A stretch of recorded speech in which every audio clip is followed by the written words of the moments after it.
नमस्ते। थर्ड आई में आपका स्वागत है। आज दिन तो है वैसे आंकड़ों का, लेकिन एक इतनी बड़ी खबर आ गई है, ब्रेकिंग न्यूज। राहुल गांधी ने जैकेट पहन ली। राहुल गांधी ने इस देश में, सोचिए, जैकेट पहन ली। मतलब क्या नेता हैं ये, किसी लायक हैं? जैकेट पहन ली आज सुबह भाई, भारत जोड़ो यात्रा में। भयंकर न्यूज है। राहुल गांधी ने जैकेट पहन ली और उधर हमारे मोदी जी ने जो अपने कपड़े जैसे पहनते थे वैसे ही पहने रहे। राहुल गांधी ने जैकेट पहन ली। तो मुझे ऐसा लगा कि मैं, ये ज्यादा बड़ी ब्रेकिंग न्यूज है और इस पे मैं आपके साथ थोड़ी चर्चा कर लूं। मैं दो लोगों की बात इसमें करूंगा। एक मैं 2019 की बीजेपी और कांग्रेस, और 2024 में जो अगला इलेक्शन होने जा रहा है उसमें बीजेपी और कांग्रेस, मैं दो लोगों की बात करूंगा। 2019 में बीजेपी के जो सबसे स्टार लीडर थे वो मोदी जी थे। 14 में भी थे, 19 में तो और थे, और 24 में भी मोदी जी ही रहेंगे। तो as far as star leader is concern, नेता इज कंसर्न, जिसके इर्द गिर्द पूरी पार्टी रहेगी, वो मोदी जी हैं। और जो प्रेसिडेंट थे 2019 में वो अमित शाह साहब थे। अब नड्डा जी रहेंगे, ये फाइनल हो गया। कांग्रेस में 2019 में स्टार प्रचारक, लीडर, प्रेसिडेंट सब राहुल गांधी थे। तो जो भी अच्छा बुरा हुआ वो राहुल गांधी के जिम्मे था। लेकिन 2024 में उनके अध्यक्ष रहेंगे खड़गे साहब, और राहुल गांधी उनके लीडर, स्टार प्रचारक, या जिनके अगल बगल पूरी पार्टी घूम रही है। मैं एक कंपैरिजन अब दोनों लोगों का कर दूं जो मेरी समझ में आ रहा है। हर एक का अपना अपना अलग अलग अंदाज हो सकता है, हर एक का अपना अपना असेसमेंट हो सकता है, लेकिन जो मैंने कुछ पॉइंट्स किए हैं, तो मैं 4-5 चीजें नड्डा जी और खड़गे साहब के बीच में, फिर राहुल गांधी और मोदी साहब के बीच में। पहले अध्यक्षों की बात। नड्डा जी 62 वर्षीय, खड़गे साहब 80 वर्षीय, एज का बहुत डिफरेंस। लेकिन जहां तक अध्यक्ष के पद पे बैठने की बात है, नड्डा जी नामित हैं, ही इज नॉमिनेटेड, और खड़गे जी निर्वाचित हैं, he is a elected president. तो अगर इन दोनों में कोई फर्क नजर आता हो तो वो आप देखिए। पढ़ाई लिखाई दोनों लोगों की बराबर है। हालांकि हिंदुस्तान में एक कई मेरे दर्शक कहते हैं कि आप ये मत बोला करिए, लेकिन जो एक रियलिटी है जिसको सारी पार्टीज बोलती हैं, मोदी जी भी कहते ही हैं, नड्डा जी उच्च कुल के हैं, ब्राह्मण, खड़गे साहब दलित हैं। तो अब ये एडवांटेज है कि डिसएडवांटेज है, ये आप देखिएगा। फिर नड्डा साहब नॉर्थर्न स्टेट से आते हैं, नॉर्थ की स्टेट से, जहां से केवल 4 लोकसभा की सीटें हैं, और उसमें से भी एक कांग्रेस के पास, 3 बीजेपी के पास है। खड़गे साहब कर्नाटक से आते हैं, जहां 28 लोकसभा की सीटें हैं, एक कांग्रेस के पास और 25 बीजेपी के पास। जो हमारे नड्डा साहब हैं, ये इन्होंने अपना राजनीतिक सफर, चुनाव का सफर, इलेक्टेड पॉलिटिक्स 1993, 1998 और 2008 में ये 3 बार एमएलए चुने गए। 2003 में ये एमएलए का चुनाव बिलासपुर से हार गए थे। इनको कांग्रेस के तिलक राज ने हराया था। फिर ये 2012 से ये राज्यसभा के मेंबर हो गए, अब ये राज्यसभा के मेंबर हैं। आप ये समझ सकते हैं कि एज अ प्रेसिडेंट ये मोर और लेस आप बॉडी लैंग्वेज, आप किसी मतलब लोगों के जो शीर्ष नेतृत्व है उसकी कृपा पे हैं। जो खड़गे साहब हैं वो as general secretary of student union उन्होंने अपना पॉलिटिकल सफर शुरू किया, फिर लेबर यूनियन में आए। 1972 में वो पहली बार एमएलए बने और लगातार उन्होंने 9 बार एमएलए वो रहे। फिर उन्होंने 2009 में वो लोकसभा चुने गए, फिर 2014 में वो लोकसभा में चुने गए, तो 9 बार एमएलए, 2 बार लोकसभा, और फिर 2019 का चुनाव वो हार गए, और 2020 में वो राज्यसभा में चले गए। सीजन पॉलिटिशियन हैं, वक्ता अच्छे हैं। मैं जब कंपैरिजन कर रहा हूं तो मैं एज कंपेयर टू नड्डा साहब कर रहा हूं। अब हम लोग आ जाए मुख्य बात पे, नरेंद्र मोदी साहब वर्सेस राहुल गांधी जी। तो नरेंद्र मोदी जी सीधे मुख्यमंत्री बने थे। वो बीच में ना एमएलए ना एमएलसी, जब वो चुनाव और सरकार वाली पॉलिटिक्स में आए तो सीधे मुख्यमंत्री हुए। राहुल गांधी 2004 में पहली बार एमपी हुए, और हालांकि उनको 2004 और 2000 में उनके पास मौका था कि वो केंद्रीय मंत्रिमंडल में किसी भी मंत्रालय के मंत्री हो सकते थे, लेकिन वो नहीं बने। मोदी जी को एक लंबा अनुभव है, उनको एक लंबा अनुभव प्रशासनिक है, पार्टी चला संगठन का है, और जो गुजरात मॉडल है या ये सब चीजें, ये भी एक उनका अनुभव का पार्ट है। और जो उनके पीछे जो एक चीज एक लगी रहती है वो चीज है गोधरा रॉयट्स। या गुजरात रॉयट्स, उसको जैसे भी कहे, वो उनके पीछे हरदम पड़ा रहता है। जो राहुल गांधी हैं उनके पीछे जो हरदम पड़ा रहता है वो एक, अगर आपको याद हो, एक अध्यादेश उन्होंने जो लैंड वाला था, भूमि अधिग्रहण बिल, उसको फाड़ा था, जो फिर उस समय बड़ी उनकी ये हुई थी कि भाई ऐसा कैसे फाड़ दिया, और उनको नॉविस माना गया था। लेकिन आज जब आप कहीं किसानों के बीच बात करते हैं तो हर किसान का ये कहना है कि वो लैंड एक्विजिशन बिल अगर उस समय नहीं अगर लागू हो गया होता तो आज उनकी बुरी स्थिति थी। उसको वो हरदम they are always thankful to it. मैं अब योग्यताओं के बारे में आता हूं, क्वालिफिकेशन दोनों के बीच की। शैक्षिक योग्यता, उसमें कुछ नहीं कहना, नो कमेंट्स। शारीरिक योग्यता, अब मोदी जी कहते हैं कि वो जब बचपन में थे तो वो हिमालय की कंदराओं में चले गए थे और कितने कहाँ कहाँ घूमते रहे, लेकिन ना उसकी कोई फोटो है, ना उसका कोई साथी है, ना उसका कोई है। लेकिन राहुल गांधी जी की जो शारीरिक क्षमताएं हैं वो अभी हम भारत जोड़ो यात्रा में हम और आप देख रहे हैं। अब आती है बात बौद्धिक। राहुल गांधी को प्रेस कॉन्फ्रेंस करते हुए हम सबने देखा है, उसमें जवाब देते हैं, अच्छा देते हैं, बुरा देते हैं, सब है। मोदी जी को हमने आज तक कोई प्रेस कॉन्फ्रेंस करते हुए नहीं देखा है। तो बौद्धिक क्षमता के बारे में ये थोड़ा एसेस करना मुश्किल है। अब आती है वाक्पटुता, भाषण देने की कला। इसमें मुझे ऐसा लगता है कि मोदी जी हिंदुस्तान, केवल राहुल गांधी नहीं, हिंदुस्तान के किसी भी करंट लीडर से बहुत आगे हैं, वो उनका कनेक्ट बहुत अच्छा है।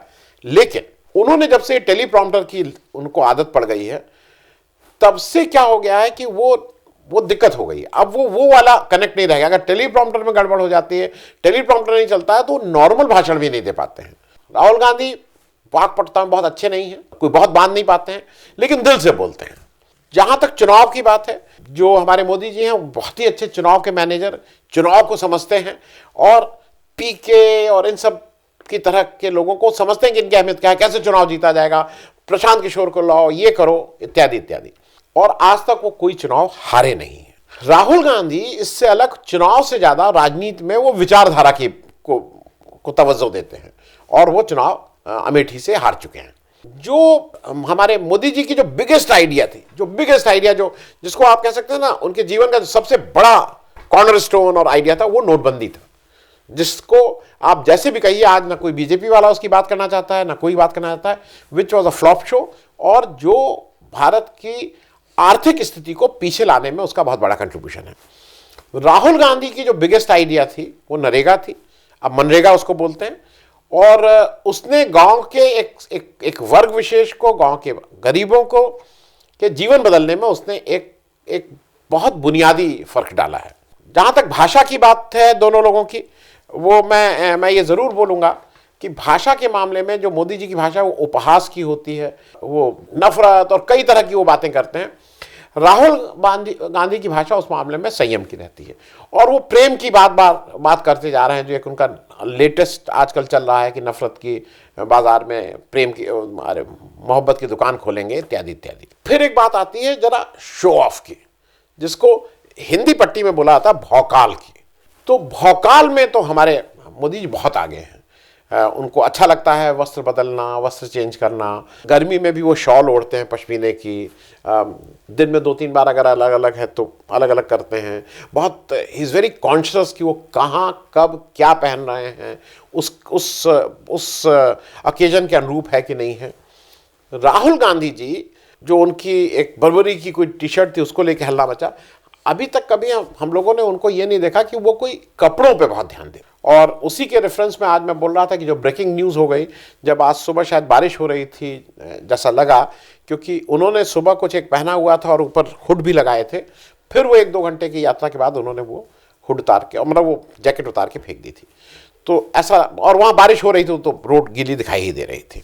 दूसरा मुझे एक जो व्यक्तिगत उस पर जो मैं कह रहा हूँ, जैसे हमारे मोदी जी क्या है कि माँ ATM की लाइन में लगी, उसकी भी फोटो, माँ इतना है, मतलब मैं माँ के पास जा रहा हूँ पैर से, उसकी भी फोटो। इसके उलट जो राहुल गांधी अपनी, जो सोनिया गांधी से एज अ माँ उनका प्रेम है, इधर आपने देखा होगा, वो जो हमारे और आपका जैसा माँ के साथ संबंध था वो संबंध लगता है। चाहे वो फीता बांधते हुए हो, चाहे वो सोनिया गांधी से डांट खाते हुए उनकी तस्वीर हो, या अगर रात में उनकी तबीयत खराब है तो चुपचाप धीरे से स्लिप ऑफ करके मिल के आ जा रहे हैं, वो सब वो शो ऑफ नहीं है उसमें। तो एक बात मुझे ये भी लगती है। अब मैं थोड़ी बात कर लूँ जो इमेज की बात है। तो विदेश में मोदी जी को मतलब बहुत बार ये दिक्कत हो रही है। अभी हाल का है कि बीबीसी की एक डॉक्यूमेंट्री है गुजरात रॉयट्स पे, उसको हिंदुस्तान में बैन किया जा रहा है। उसमें कहा जा रहा है विदेश मंत्रालय की तरफ से बिल्कुल गलत है, हमारे साथ गलत किया जा रहा है और हमारे प्राइम मिनिस्टर की इमेज खराब की जा रही है। मोदी जी को अगर आपको याद हो तो मोदी जी का जो अमेरिकन वीसा था, जब वो गुजरात के चीफ मिनिस्टर थे तो वो वीसा उन्होंने कैंसिल कर दिया था और नया वीसा दिया नहीं था। तो ये इमेज है। राहुल गांधी की विदेश में क्या इमेज है क्या इमेज नहीं है, इसके बारे में पता करना थोड़ा मुश्किल है, लेकिन वो बुलाए जाते रहते हैं अलग अलग जगह। वो अपना एक उनका संवाद रहता है और वो काफ़ी संवाद लोगों से अलग अलग फोरम्स पे करते हुए दिखाई देते हैं। एक जो मुझे जो लगता है कि एक लास्ट में मैं आपको एक चीज़ बता दूं, एक विक्रम और वेताल अगर आप लोगों ने किस्सा सुनो, वेताल बार बार पीठ पे चढ़ जाता है, फिर वो कुछ कहानी सुना के उस वेताल को किसी तरह से निजात पाता है, वेताल फिर पीठ पे चढ़ जाता है। तो दोनों लोगों का विक्रम और वेताल, जो मेरे हिसाब से वेताल है, मोदी जी का वेताल गोधरा है।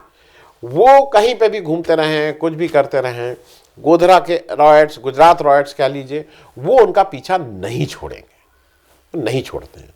और अब वो अच्छा था बुरा था, उससे हिंदू वोट मिलते हैं, उससे हिंदू खुश होते हैं, वो एक अलग बात है, लेकिन वो उनका विक्रम और वेताल है। राहुल गांधी का विक्रम और वेताल उनका एक स्टेटमेंट जो ये था कि इधर से सोना डालो, ऊपर सोना डालो, नीचे से ऊपर से आलू डालो, नीचे से सोना डालो और निकालो, जो कहा जाता है कि वो मोदी जी का स्टेटमेंट था जिसको वो कोट कर रहे थे, और वो जो उनके ऊपर चिपका दिया गया वो वेताल की तरह उनके पीछे चिपका रहता है। अब एक जो उनको पप्पू वाली इमेज की वो पप्पू हैं इत्यादि इत्यादि कहा जाता है, लेकिन मुझे ऐसा लगता है कि जो भारत जोड़ो यात्रा राहुल गांधी ने की, उन्होंने एक लंबी लकीर खींच दी है और अभी मेरे ख्याल में हाल फिलहाल कोई ऐसा दिख नहीं रहा है जिससे उस लंबी लकीर, जो कहते हैं ना कि इवेंट मैनेजमेंट बहुत अच्छे थे, मोदी बहुत अच्छा इवेंट मैनेजमेंट करते थे, सारी चीज़ों को इवेंट में कन्वर्ट कर दिए थे, लेकिन अब राहुल गांधी ने इन सब की जगह भारत जोड़ो यात्रा एक इतना बड़ा इवेंट कर दिया है और उसमें अपना जिस तरह से उसने पर्सनल कमिटमेंट, पर्सनल जो उसके प्रति जिस तरह से चल रहे हैं, वो एक बड़ी लकीर है। और मतलब उनसे अगर आगे निकलना है किसी लीडर को तो उससे बड़ी लकीर खींचनी होगी। तो 2024 में मेरे हिसाब से जो 2019 की कांग्रेस थी उससे फर्क कांग्रेस होगी 2024 में। अध्यक्ष के रूप में उनको एक ज़्यादा मतलब I will say a more decisive, a more assertive, a more talkative एक अध्यक्ष मिला है जो डिसीजन ले रहा है, अ मोर एक्सपीरियंस भी कहना चाहिए, अ मोर एक्सपीरियंस उनको एक अध्यक्ष मिला है। और लीडर के रूप में एक राहुल गांधी जिन्होंने एक अपनी इमेज बहुत ऊपर बना ली है, जिसको थोड़ा अभी किसी और लीडर को उसके आसपास मुश्किल होगा। दूसरी तरफ बीजेपी का जो 2019 का कॉम्बिनेशन था, मोदी जी और अमित शाह साहब की जगह नड्डा साहब आए हैं, जो उनके मुकाबले मैं उनको कम रेट करता हूं। और मोदी साहब की जो 2019 की इमेज थी उसमें ज़रूर कुछ ना कुछ कमी तो आई है। अब वो कमी कितने % है ये आप लोगों को डिसाइड करना है। और अगला मैं जो स्टैटिस्टिक्स वाला है वो कोशिश करूंगा कि अगले हफ्ते के किसी दिन उसको मैं आपके साथ कर लूं, जो अंकों की मैं बात करता हूं, जो आपको अच्छा लगता है। थैंक यू सो मच, धन्यवाद।